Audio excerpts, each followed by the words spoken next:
Kapag maling tao ang napangasawa mo, hindi love ang mararamdaman mo araw-araw, kundi stress. May mga taong akala mo pag-ibig ang dala, pero nung pinakasalan mo na, problema pala. Hindi ka pinapakalma, hindi ka pinapalakas, hindi ka minamahal sa paraan na dapat mong maramdaman. Hindi niya ipinaparamdam na may kakampi ka sa bahay. Sa halip, araw-araw kang pagod, araw-araw kang drained, araw-araw may bigat na kahit hindi mo maipaliwanag, ramdam mong unti-unti kang inuubos. Alam mo ba, kapag maling tao ang kasama mo, simpleng usapan nagiging away, simpleng concern nagiging sumbat, simpleng pangangailangan nagiging issue. Imbis na intindihin ka, ini-invalidate ka. Imbis na ayusin, pinapalala ang problema.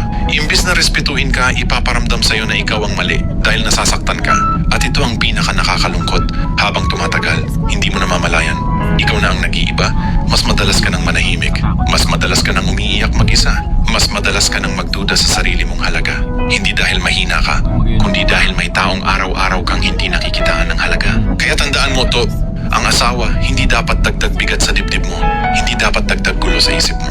At hindi dapat dahilan kung bakit nawawala ang dating ikaw. Kasi kapag stress ang araw-araw mong nararamdaman sa piling niya, baka hindi partner ang napangasawa mo, baka pabigat lang. Hindi lahat ng kasal may tahanan. May ibang kasal, puro tiis, puro lungkot, at puro survival lang. Kaya aminin mo na, kapag maling tao ang napangasawa mo, hindi love ang nararanasan mo araw-araw, kundi isang parusang ikaw rin ang nagbabayad, yung tipong wala ng katahimikan. Nagpakasal ka para maging masaya, para may kasama, para may katuwang. Pero anong nangyari? Naging impyerno. Nasisiraan ka ng ulo. Nauubos ang pagkatao mo. Dahil sa isang katotohanan, maling tao ang napili mo.